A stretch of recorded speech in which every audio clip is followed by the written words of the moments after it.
Il vient d'arriver un truc là. Bonjour ou bonsoir, ça dépend de l'heure à laquelle vous regardez cette vidéo. Aujourd'hui, c'est Halloween. Pour cette occasion, je vais vous présenter 10 films, séries, etc. que j'aime bien regarder durant cette période. Je tiens à le dire directement, ce ne sont pas tous des films d'horreur. La plupart du temps, ils font pas super peur parce que je suis une vraie flippette. C'est juste des films qui ont une certaine ambiance qui me rappellent cette fête.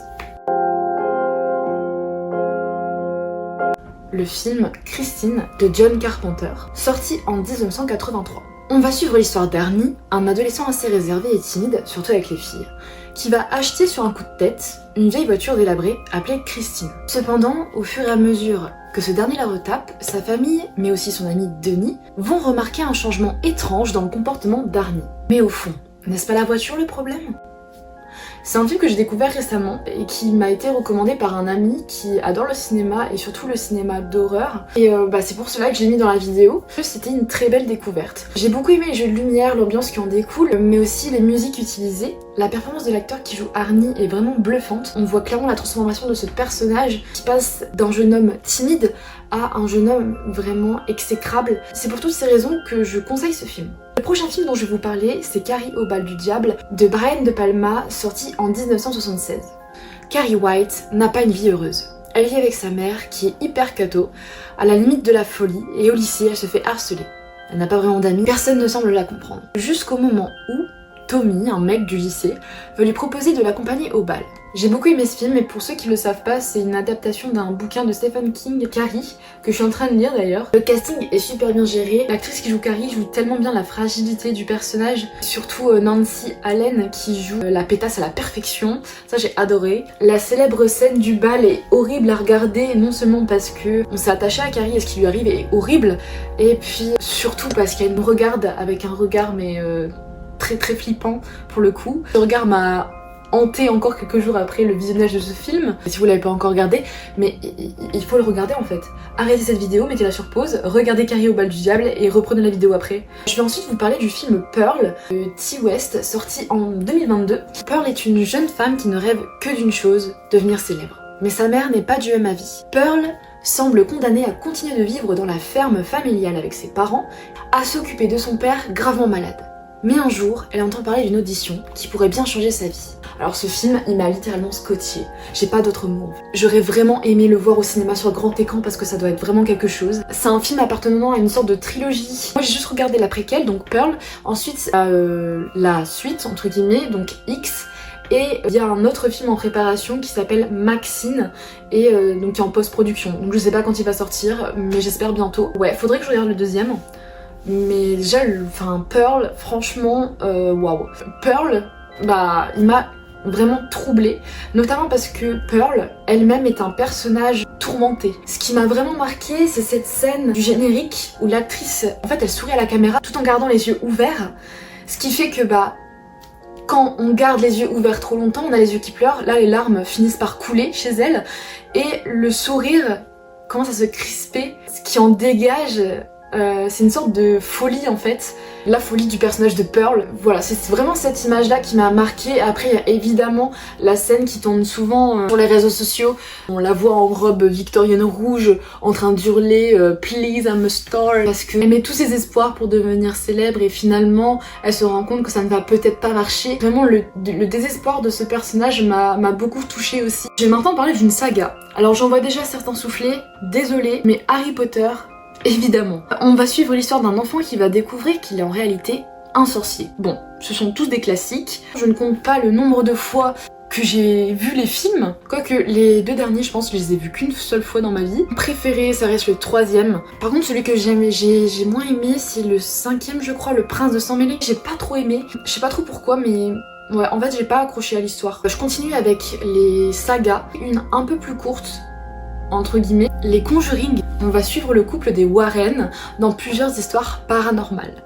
Alors ce sont des films que j'apprécie tout particulièrement pour leur ambiance. Par contre, j'ai beaucoup moins apprécié les autres films qui en découlent. Je pense notamment à Annabelle ou encore La Nonne. Quoi qu'il en soit, il me semble qu'un autre film Conjuring va sortir dans pas longtemps et j'irai directement au cinéma pour aller le voir. Cette fois-ci, je continue avec une série, American Horror Story. C'est vraiment l'une de mes séries favorites. Chaque saison en fait il y a une nouvelle intrigue, ça regroupe plusieurs genres d'horreur, le psychologique, le physique, les phobies, le paranormal et l'occulte par exemple. Enfin bref, la série aborde plein de thèmes riches et variés. J'aime le fait que l'on retrouve le même casting dans chaque saison. Même si les dernières, on n'a pas Sarah Paulson, Evan Peters ou encore Jessica Lange. Je pense que ma saison favorite c'est Hotel avec Lady Gaga, ouais. La 5 du coup, mais j'avoue que c'est compliqué d'en choisir une parce qu'elles sont vraiment toutes bien, il y a vraiment du potentiel dans toutes les saisons. J'avoue que j'ai pas regardé la dernière qui est sortie. Enfin non, il y en a une qui vient de sortir récemment et il y en a une autre encore que j'avais pas regardé, je crois que c'était sur les vampires et les sirènes, un truc comme ça. Ça j'ai pas regardé, enfin j'ai commencé mais j'ai regardé How I Met Your Mother à la place, désolée. Du coup ouais, faudrait que je me remette dedans, mais franchement ça vaut le coup. C'est le genre de série où vous pouvez voir toutes les saisons dans le désordre, ça c'est plutôt cool. En fait elles n'ont pas de continuité, sauf dans la saison 7, en fait il y a un clin d'œil à la saison 4, c'est juste un clin d'œil, hein. Vous pouvez regarder quand même les saisons dans le désordre quoi. Juste par rapport au personnage du clown, pour ceux qui ont vu la série vous allez me comprendre, pour ceux qui n'ont pas regardé, bah regardez la série du coup. Voilà. Ensuite, je vais vous parler d'un film, Les Autres, de Alejandro Amenábar. Alors je sais pas du tout si je prononce bien. Il est sorti en 2001. C'est l'histoire d'une petite famille, une mère et ses 2 enfants, qui vivent reclus dans un manoir. Mais cet endroit semble assez bizarre, la famille est victime de phénomènes paranormaux. C'est un film que j'ai vu il y a longtemps, je me souviens qu'il m'a marqué. Pour les personnes qui l'ont vu, c'est surtout la fin qui m'a vraiment marqué. Après j'avais deviné la fin, mais ça reste quand même un beau film. En fait c'est un beau film d'horreur. Enfin, c'est touchant comme film d'horreur, ouais, voilà. Je vais vous parler d'un autre film, E.T., l'extraterrestre, de Steven Spielberg, sorti en 1982. Un petit extraterrestre se retrouve coincé sur Terre par erreur. Il va faire la rencontre d'Elliot. Réticent au début, il va devenir son meilleur ami.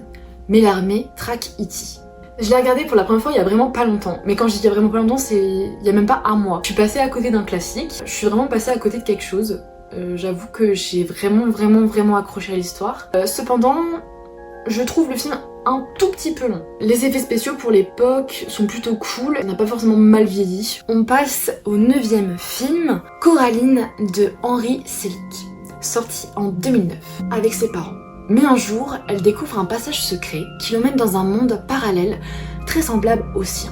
Sauf que toutes les personnes de ce monde ont des boutons à la place des yeux. Sa mère et son père de l'autre monde semblent tellement formidables. Mais cette autre mère a-t-elle vraiment de bonnes intentions ? Certains ont eu peur de ce film. Perso, j'ai pas eu peur, et pourtant je suis une vraie flippette. Par contre, il y a un autre film qui était sorti 3 ans plus tôt, il me semble, en 2006, c'était Monster House. Mais il faut dire que l'animation est beaucoup plus sombre. Ici, dans Coraline, il y a beaucoup de couleurs froides, comme le bleu qui revient beaucoup, mais on a quand même des touches de couleurs chaudes, comme le jaune du ciré de Coraline, justement. Et puis les personnages sont plutôt doux. En fait, les personnages sont plus beaux que dans l'autre film Monster House. Ouais, je les compare parce que ce sont 2 films qui m'ont marqué. C'est pour ça que Monster House m'a fait plus peur que Coraline. Pour les personnes qui l'ont vu, j'ai beaucoup aimé la fin et j'aurais aimé voir une suite. Il y avait des rumeurs il y a pas si longtemps que ça sur un Coraline 2, mais si ça ne se fait pas, c'est peut-être pas plus mal. Je vais vous parler d'un film que j'admire vraiment beaucoup. Us de Jordan Peele, sorti en 2019. En 2019, je pensais qu'il était sorti beaucoup plus tôt. Mais pas du tout en fait. On va suivre l'histoire d'une famille qui part en vacances près de la mer. Mais Adélaïde, la mère de famille, semble y avoir vécu quelque chose de troublant là-bas. Faisant abstraction de cela, elle essaie de passer de bons moments en famille, jusqu'au soir où une autre famille se retrouve dans l'allée devant leur maison. Franchement, vraiment c'est l'un de mes films préférés. Il m'a retourné le cerveau la première fois que je l'ai vu et en plus j'ai eu la chance de le voir au cinéma. Je m'attendais vraiment pas à cette fin-là et je me souviens que j'avais été super surprise, super troublée. Le jeu d'acteur est fou, vraiment. Je peux pas raconter en détail parce que je vais spoiler, sinon j'ai pas envie de vous spoiler, parce que vraiment c'est le genre de film où faut pas spoiler du tout. C'est le genre de film aussi qui se regarde 2 fois. Pour ceux qui l'ont déjà vu, je pense que vous comprendrez. Je vais m'arrêter sur un détail. La voix d'un des personnages, elle m'est restée dans la tête pendant encore quelques semaines après le visionnage de ce film, tellement ça m'a perturbée. Il y a aussi un peu d'humour avec le personnage du père qui me fait penser plus à les meufs dans les films d'horreur qui sont tuées dès les premières minutes. Si vous ne l'avez pas vu, je vous le conseille absolument. Cette vidéo touche à sa fin, j'espère qu'elle vous aura plu. N'hésitez pas à partager cette vidéo et à laisser un commentaire pour savoir si vous avez aimé ou pas. Nous, on se retrouve très vite pour une prochaine vidéo. Bisous, à plus dans plus.